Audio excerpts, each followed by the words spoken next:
welcome to Widowed Too Soon. This is Michelle Bader Ebersole. I'm sitting here, don't make me sing it, all by myself, don't wanna be. Okay, I think that joke's getting a little bit old. What do you think? But I am all by myself. Mark has got a lot going on right now and is unable to be here today. Please continue to pray for his full recovery and all the great things he has going on in his life with, as you guys know, being engaged to Tina, and just continue to pray for him. Wasn't last week amazing with Jim Tilson? Such a fascinating story to hear just how God took him through being widowed not only once, but twice. If you haven't heard that, I recommend going back to episode 130 and listening to a widower widowed twice. I know it was kind of like a long, weird title, but we already had Widowed Twice that my friend Stacy did a few years ago. So we had to come up with meaning me and AI, my best friend AI, had to come up with a title. Actually, I came up with that one. AI cannot take the credit. Anyways, so before we get started on today's topic, I'm going to catch you up. I'm going to banter all by myself. Lots of fun. So, here's what I got. Here's what I got for the last week. Man, I miss having Mark here to banter with. It just flows so much smoother when you're not talking to yourself. But here it is. So, here's some bad news. So you guys know I've been talking about my book for like 6 months. So, if you're new here, the book I'm writing is called Widow Goals: Steps to Finding Peace When You Lose Your Spouse. I have been so close with a publisher. It even went to Pub Board, which is a big deal, where they talk about it, and then it was turned down. And then I made it like really far with this really great agent, and then she just sent me an email saying it was very small, narrow miss, but it's such a hard market that she's not going to represent me. And then I got another just like straight up no with like out any explanation. So I've been a little bit like, okay, God, I'm confused. But I'm just gonna, as Joel's been telling me, he's like, just get it written. Because here's what I think. I think there are a lot of you who listen to podcasts who might not read books, or maybe you read books too. But what I think is there's a huge market of widows. Okay, market's the wrong word. There's a whole bunch of widows who don't listen to podcasts. And so I want to be able to give them the same hope and the same things that I give out here, that Mark and I give out here. I want to be able to do that for widows who, for whatever reason, don't listen to podcasts. And so I do need to, Joel's just like, just get it written and then go from there. So unless an agent picks me up or a publisher, I probably will self-publish again. I have self-published before. I got a question, and I'm going to put a poll in this. I believe I can put it right in here. I think you have to be Spotify maybe to participate. I'm not sure. I'll also put a poll somewhere, like on our Facebook page or something. Would you read, you guys are podcast listeners, but would you also read a book for widows? It's okay if you wouldn't. Some people aren't readers. Or an audio book or whatever. I'm just curious if the people that are listening would also be interested in the book. Okay, so there's that. So that was kind of hard, getting rejected again and then being like, okay, God, I know you put this on my heart, but what's going on? So I'm just going to focus on getting it done. And then we'll see what God does with it from there. Okay, something fun this week. You may have seen my pictures on Facebook. One of the perks of being married to a pilot is I get to go fun places. So he was taking someone to Lopez Island, which if you are from Washington or know anything about Washington, it's one of the San Juan Islands north of Seattle, like almost to Canada. And it's an island with 800 residents. It's very, very small. And we were able to drop off a passenger and then spend the night there. And it was gorgeous. Like all these hikes and just like everywhere we ate was on the water and we saw the sunset. And it was just kind of nice to just get away.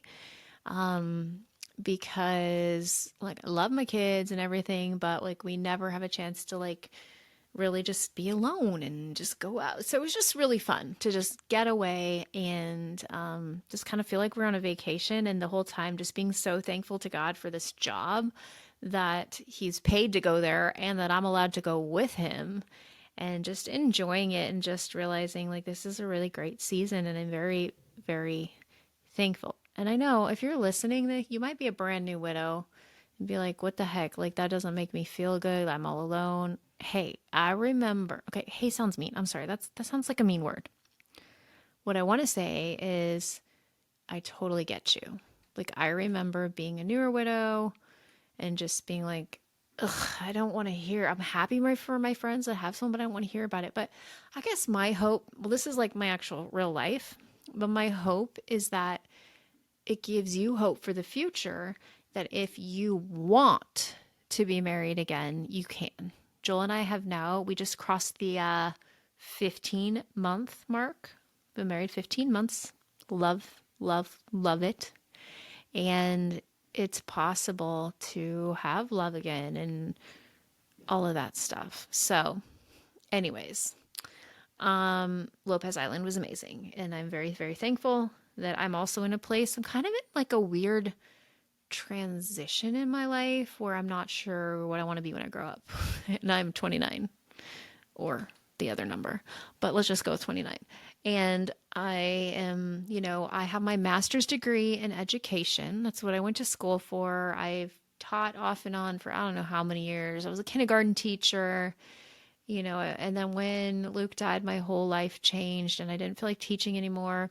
And that's when I got into really helping widows. And that's when I became a grief recovery specialist, which I still love. I just don't currently have any clients in the moment. And I kind of went in this new direction of helping widows, and podcast has been here 3 years now. I also started a nonprofit. We do monthly events. Side note, I don't think I shared with you guys, because I think it was, I don't know. I don't think I shared with you what we did my last event. We did axe throwing. Give the widows the axes and let them throw. And by the way, I am not good. I was the worst one. Like most people had 70 or 80 points. I had 10. I don't know. God did not gift me with axe throwing. I can do lots of other sports and things well, but axe throwing is not one of them. But anyways, those are some of the things that I started doing a couple years ago. And I'm feeling just kind of this like, there's like stirring in your, that's not stirring if you're looking at me. It's like stirring in your spirit when you're like, there's something else, So I've just been really praying and seeking God. And Joel and I went on this great walk the other day. We even prayed about it. And just, I'm kind of like praying about, like not like another podcast too. I'm not saying goodbye to this one. I'm saying I'm thinking about, I don't think I always want to be defined as the widow person. I always want to help widows. And what's great is these, these are evergreen, meaning all of these podcasts, you could come back in 10 years and listen to it and it would still help people. And so I'm praying about like kind of graduating to the next, what's my next thing in life? Like still being here for widows, still having widow ministry, but what's my next thing? And then I was just thinking about you guys as the listeners. Some of you have graduated, like where you don't need me anymore. Like you don't need all the widow content. Some of you are brand new listeners, and yes, you do, and you've got all these episodes. But some of you might be like kind of, you've been a widow for a few years and you're kind of in a different space, kind of like, what's next? Like, what else can I do? I don't know. It's just this thing. I'm just praying about it. Like what? And so I've got some thoughts, and I'm probably going to be launching a new podcast. And I will be all by myself. Don't want to be. But this is going to be a whole different. Okay, I'm telling you, I'm thinking about calling it Live Well with Michelle. And it's just going to be like about my life, pretty much, I think. And like just, I don't know. My friend I went to lunch with today, she's like, your life is interesting. Like people would follow it if you just talk about your life. And I can talk about widowed stuff, and I can talk about hiking, and I can talk about my transition into eating healthy, and I can talk about kids, and I can talk about all the stuff, and about not only living life, but living life abundantly as God called us to do. That's what he wants for us. So anyways, just some thoughts in the works, and I want to be authentic. And so, yeah, just just thinking about different thoughts and things in life and, yeah. So anyways, let me move forward. Just praying about direction. So the topic today is, what does God say about widows? Now, how this came about, every week, if I don't have a guest, and Mark's not able to be with me, I think about, what am I going to do? Do I have a topic? Sometimes I'm like, okay, God, I don't even know. I don't even know if I'm just going to be one. And at church, they actually, I don't remember what the verse was, but it was a verse about widows. And I was like, God really has a lot to say about widows. And so I thought we would just talk through some of those verses and just make you aware. Here's an interesting fact. Let me pull it up right here. Okay, listen to this. You want to take a guess on how many times the word widow is in the Bible? I'll give you a second.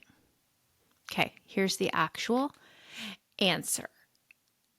The word widow has been mentioned 103 times in the NIV Bible. 68 mentions are from the Old Testament, while 35 are from the New Testament. So I thought that was very interesting how many times, like, without looking at the verses, this is what I can tell you. And then we'll get into the verses. I'm trying to pull them up right here. That God really loves the widows and the orphans. Like, he loves everybody. I know that. But he has a special place in his heart. And the widows and the orphans are like basically us and our kids. I mean, I guess they're not technically orphaned because they have us, but pretty much. Or sometimes it'll say like widows and fatherless. And that's kind of us and our kids. And so he really, and I can see it especially in my early journey when it was like I was so lost and there was like literally nothing for me, like just God. Like now there's all these other blessings and things that God has given me, but in the beginning, like that's all I could see, right? And so I remember just learning more about what God has to say about widows and like, wow, God like really loves widows and he really does protect us and he really does look out for us and he really does take care of us. And so that's some of the things I wanted to share. So this is from explainingthebible.com.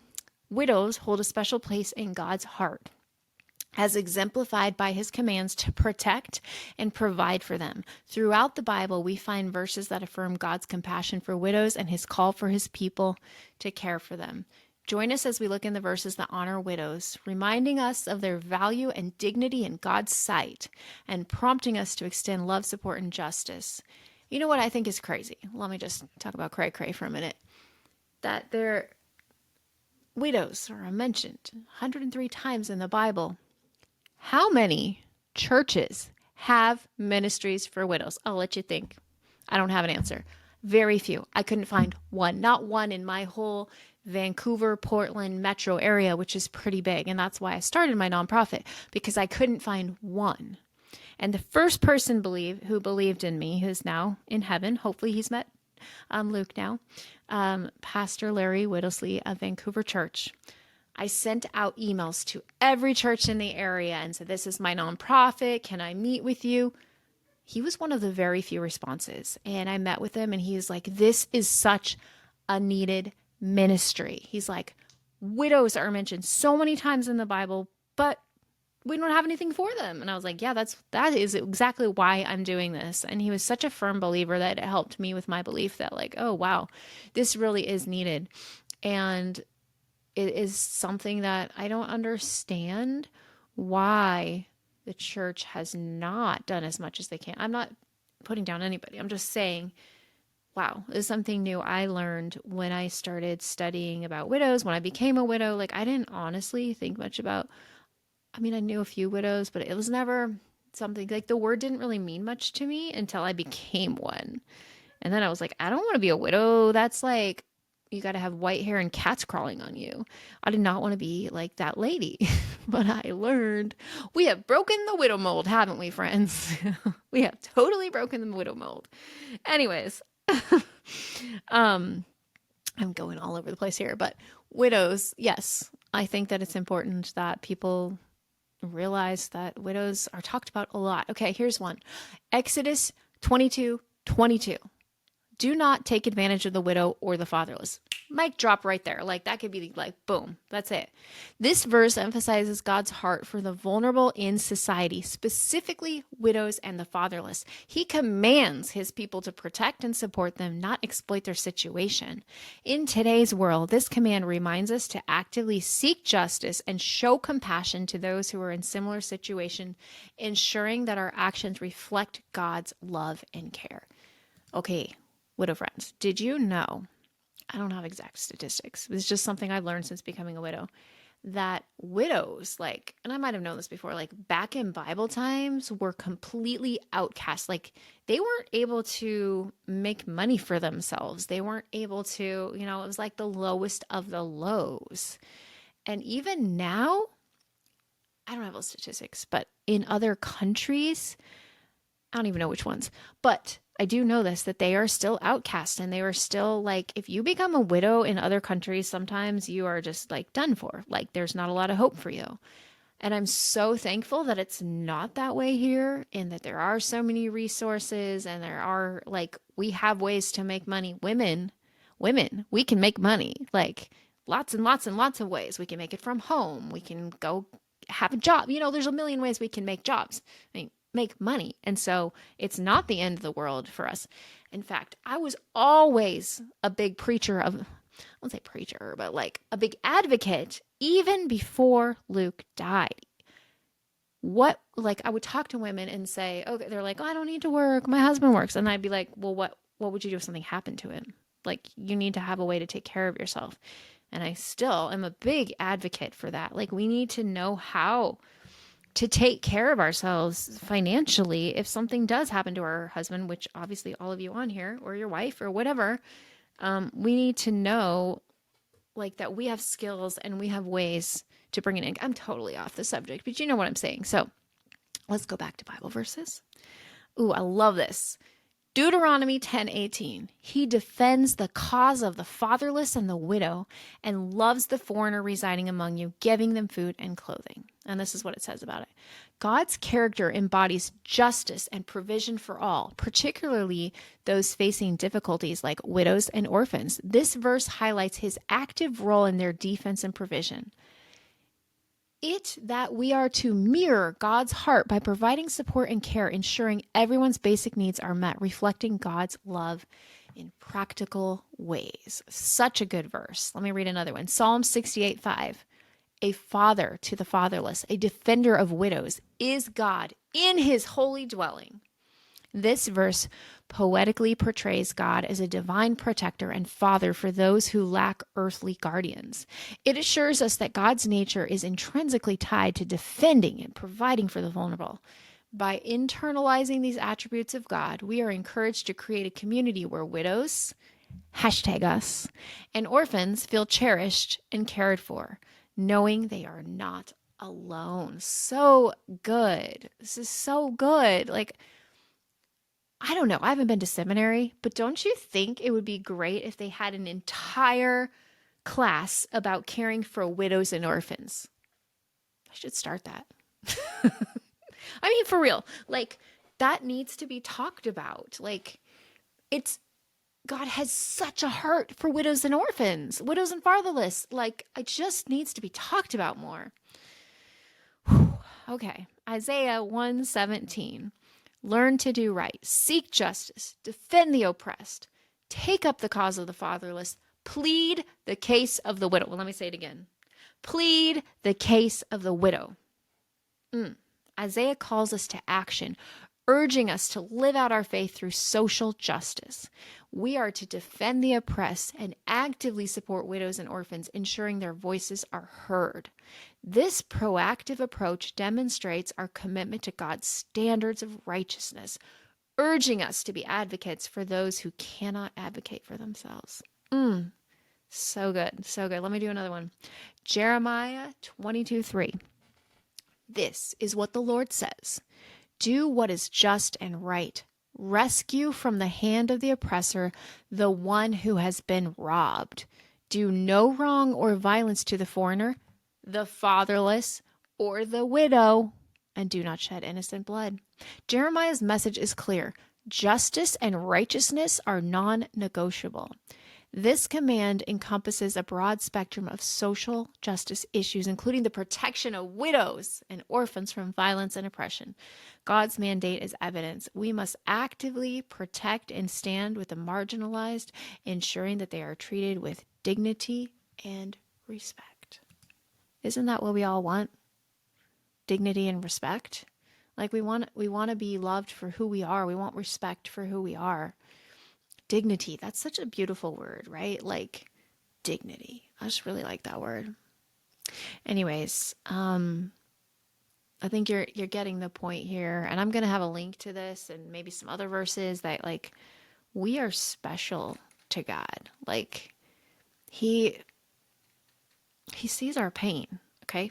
I want you just to take a minute and just listen to this. Like God not only sees your pain, he feels your pain, and he talks about you, the widowed, 103 times in the Bible, because you are special, you are cared for. Even if you lived in a society where the world completely dismisses you and forgets you and all of that, God never does. It's like have you ever seen that painting? Someone gave this to me when Luke was really sick. And it's like, I'll see if I can find a link. Okay. It's like you're underwater, but you can see Jesus up above the water, and you're just putting your hand up. No, he's putting his hand down. I'm probably far from the mic. I actually have a memory of this one time when Luke was really sick, thought he was going to die. We're in the hospital, and that picture came to my mind, and I just prayed, and I just put my arms straight up, and I just imagined Jesus pulling me up. And sometimes that's it. That's all we can do. And you might be in that position right now. The world is swirling around you. You feel like you're drowning. I'm going to challenge you. I'm going to encourage you. Just hold on to Jesus. Just hold on, because he won't let you drown. You might feel like it. Like when you become widowed, you feel like you're going to drown. I thought I was going to drown many times. When Luke was sick, when he died, when I was having challenges with my kids as a new single parent, or as I saw in a widow forum the other day, solo parent is the correct word. When I was parenting alone and I was having challenges and everything was going up against me, and my husband just died and all kinds of things were happening, I just had to hold on, and I want to encourage you wherever you are to hold on to Jesus. And I think my point with all this is that God really has a heart for you. If you're widowed, he really, really loves you and has a heart for you. And I want to encourage you to maybe look up the rest of these verses, or as many as you can. 103 is a lot. And just really be like, okay, God, show me how you love me. Show me how much you care for me. And he will. I remember in my darkest days, which for me, I would say the couple of the darkest days were when Luke was dying and I knew it. Literally staying awake every night to watch him breathing, to see if he was going to stop breathing, because I didn't want to be asleep and miss it. And then laying on the bathroom floor, crying over and over. And then after he died, alone in my room, crying and just, God help me, Jesus help me. And he did. Every time he gave me the peace that passes all understanding. Ask him to give you the peace that passes all understanding, and he will. I promise. He will deliver. Anyways, let me maybe read a couple more widow verses, but then I'll let you read some more. Let me find another one. Ooh, this is good. 1 Timothy 5:3. Give proper recognition to those widows who are really in need. Paul instructs Timothy to ensure the church recognizes and supports widows genuinely in need. It's a call to discernment, ensuring help is directed where it's most required. Supporting those in need is pivotal, and we are called to be wise stewards in our efforts, genuinely providing for widows who rely on the community for assistance. So good. 1 Timothy 5:5. The widow who is really in need and left all alone puts her hope in God. Ooh, so good. And continues night and day to pray and ask God for help. I'm going to read it one more time because this is where I was, and this might be where you are. The widow who is really in need and left all alone puts her hope in what? in God. It doesn't say in what, I'm just adding for emphasis. Puts her hope in God and continues night and day to pray and to ask God for help. Oh, so good. This verse highlights the profound faith of a widow who trusts in God for her provision and solace. Her continuous prayer are a testament to her dependence on Him. It serves as a reminder of the spiritual strength and faithfulness that can be found in those who face hardship, teaching us to both honor their faith and support them practically. Oh, that one speaks to my soul. The widow who's in need and left all alone puts her hope in God. I mean, I remember like not really knowing where like anything was going to come from, money, anything, and being that widow completely in need, not only in financial need, but in an emotional need. And God always provided. He provided the friends I needed, the support I needed, the finances I needed. So good. Here's another one. 1 Timothy 5:16. If any woman who is a believer has widows in her care, she should continue to help them and not let the church be burdened with them. This is interesting. So that the church can help those widows who are really in need. Okay, let me read what they have to say about that because I'm a little confused. Paul encourages believers to support, their own family. I get what they're saying. Encourages believers to support their own families first, ensuring the church can focus on those who are truly in need. It's a model of shared responsibility. By doing so, we lighten the load on communal resources and ensure all widows, especially those completely reliant on the church, receive adequate care. Okay, I just get what they're saying. They're just saying if there's widows in your family, help them first, and then the church will help the widows that don't have family. That's good. That's good.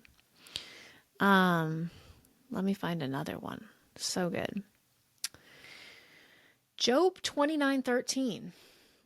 The one who was dying blessed me. I made the widow's heart sing.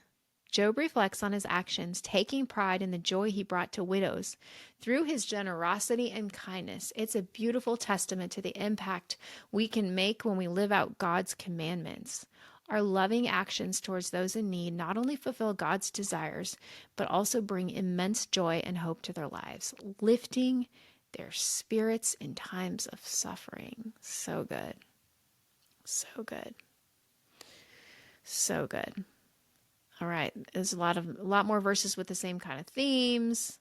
Let's see. Yeah, lots and lots and lots of them. So let me just read this one in case there's any confusion. 1 Corinthians 7:39. A woman is bound to her husband as long as he lives, but if her husband dies, she is free to marry anyone she wishes, but he must belong to the Lord. Paul offers guidance regarding remarriage for widows, emphasizing the freedom they have post the spouse's death, while also urging them to seek godly relationships. This balance of freedom and spiritual counsel underscores the importance of making choices aligned with faith, even in personal and relational matters. So, story time. When I was considering like starting to date again after Luke died, my oldest like flipped out. He's like, you cannot date. You married daddy. You have to be married to him forever. You have to. And I said, no, God released me from that. I've fulfilled my vows till death do us part. Show me in the Bible where it says I can't marry again. And of course, he couldn't find it. And I believe I may have showed him this verse, or we talked about it or something, that no, like I'm free to marry again. So I just want to read that one because sometimes people are confused about that. And I love how it says, as long as something about good counsel or something. Basically, it's good if he loves God. Like, it's the best. Like, when I was in premarital counseling with Luke, we were in our 20s, and the pastor wanted us to do it in order to marry us. He talked about a triangle, right? That there's a triangle in every marriage. It should be God, and then you have a relationship with God, and then you have a relationship with each other, and they should all, I'm doing a little triangle if you can't see it, it should all flow. Like in order to have a good relationship with each other, we got to have a good relationship with God. And so that's really important. So I would say that's number one. Number one, when you are dating again, what's the relationship with God like? And not judging, but once I asked this guy, who shall remain nameless, what his relationship with God was. Because like everybody puts Christian just to be cool, you know. And he said, well, I believe in God and I go to church sometimes. Sorry, I just had to laugh. I was like, okay. And I was looking for something deeper. Like, if this is the most important thing in your life, like, we got to have a deeper relationship. And so I want to advise you, like, don't settle for someone who, yeah, they're a Christian, they love God, love Jesus, but like somebody who that's like the most important thing. And that's what drew me to Joel. Like, that's the most important thing to him. And he was always upright and never inappropriate and just all the things that I was like, man, this guy is amazing. He's different, you know? So don't settle. Don't settle. Don't you settle, girl, guy. God's got the best for you. And I just heard another like widow success story recently, and another, I can think of a couple of people, a couple of listeners who will remain nameless, who've got great things going on and they're God bringing somebody into their life, and just keep praying for that if that's what you want. I believe that God can bring that to you. Well, obviously he can. He can do anything. But anyways, okay, that's basically, and it's like, it sounds so long with just me talking for 31 minutes. So anyways, thanks for listening today. I'm going to go ahead and pray for you guys. God, I just thank you for every single listener today, whoever it is, whoever's in the sound of my voice. I thank you that they are here, even though this is not a great place to be. I just thank you that they can find this community. I pray for strength for each one of them. I pray for just that special love that you give to them. They will feel it. We know you give it to them. We just pray that you feel it and just give it to them freely, and that they feel loved by you in a way they've never felt before. And just pray you meet them where they're at. I pray that you surround them with people that can support them and give them hope and be a light. And we just thank you for this. Amen. If you liked this podcast, give it a little bing, 5 stars, Apple Podcasts, anywhere you listen, rate and review it, all the things. If you haven't joined our community, please join the Widowed Too Soon community page where people interact. We have our other one. It's great, but you guys can't say anything. So I want the one where you guys can say stuff. And you can post what you want. We still have the Widows Walking Challenge going. I think we'll keep it going for July. I'm just going to change it where you don't have to post every day because it's a little too much for me. I never keep up. But just a place to encourage. I'm going to put those links again. And know that you're loved. You can reach out and email us anytime. Widowed Too Soon at widowgoals.org is one of the emails, or widowedtoosoon@gmail.com. Both will get to me. And Facebook is a great place to reach out. If I haven't responded, I'm sorry. I'll try. Or sometimes, like I said last time, reach out to me again, because sometimes I'm like, was it Instagram? Was it Facebook? Was it this account? Was it this account? I don't know where this person reached out to me, and then I forget. Or was it this email? Like, there's too many things going on sometimes. So anyways, I hope you have a wonderful, wonderful week, and know that you are loved, and that these verses show you how much God loves you and your kids. So we'll see you next time. Have a great day. Bye.